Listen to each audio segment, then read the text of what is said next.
iyong kinalimutan ang Yahwa na iyong may likha, na naglalatag ng mga langit at nagtatatag ng lupa.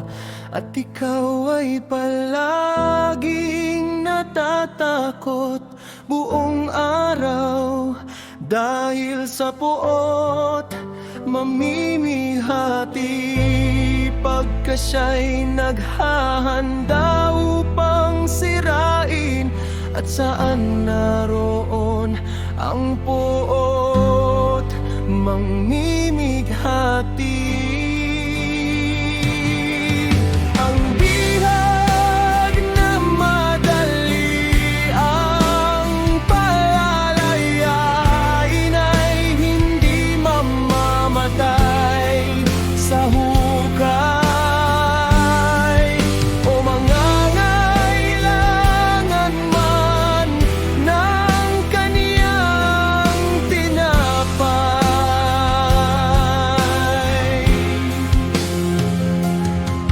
Sapagkat ako ang Yahwahong alaya, na humihip ng dagat, na anupat ang mga alon nito ay nagsisihugong. Ang yawa ng mga hukbo, ang kaniyang pangalan, at aking inilagay ang aking mga salita sa iyong bibig, at tinakpan kita sa lilim ng aking kamay,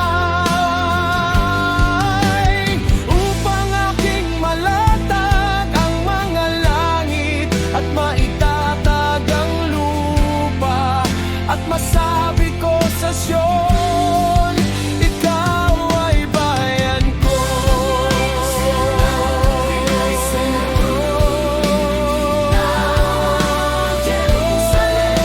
Ikaw na uminom sa kamay ng Yahwa, sasama ng kaniyang puot. Iyong ininom at iyong hinigop ang mga latak ng saro ng pagkakalis.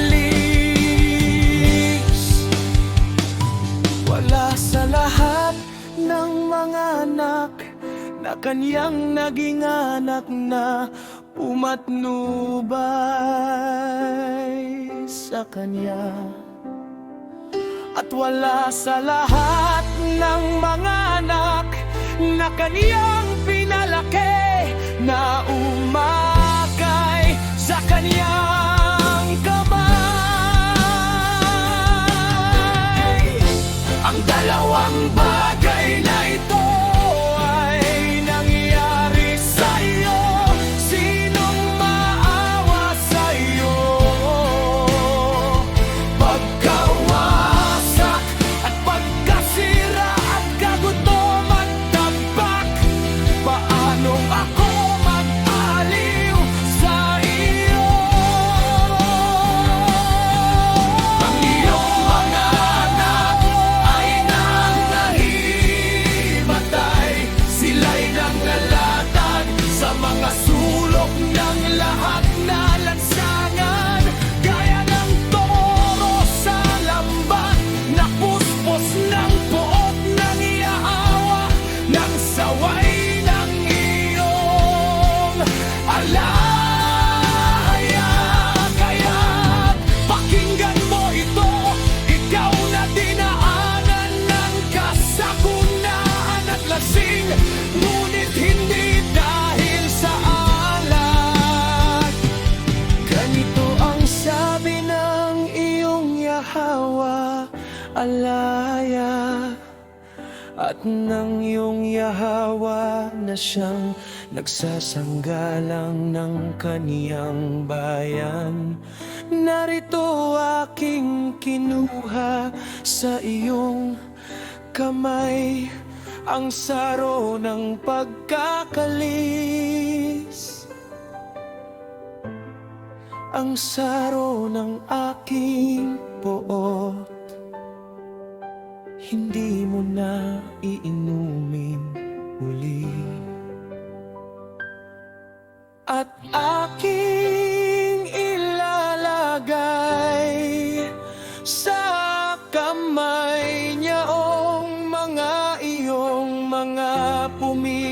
hati na nagsisipagsabi sa iyong kaluluwa. Magpatira pa ka upang kami ay makaraan at iyong pinapagkalat at ang iyong katawan na parang lupa at parang lansangan sa kanila na nagsisipagdaan. Ang talatang ito ay isang malakas na mensahe ng pag-asa mula sa alahaya sa kanyang bayang Israel na dumanas ng matinding paghihirap at pagkatapon.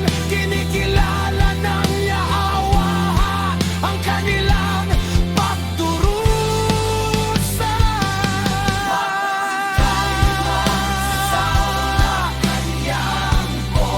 Ngunit ipinapangako niya ang isang malaking pagbabago. Hindi na nila muling iinumin ang saro ng kaniyang galit. Sa halip, ang saro ay ililipat sa mga kamay ng mga nanakit at ng api. Sa kanila, ito'y paglalarawan ng pagbabalik tuwid at pagpapalaya ng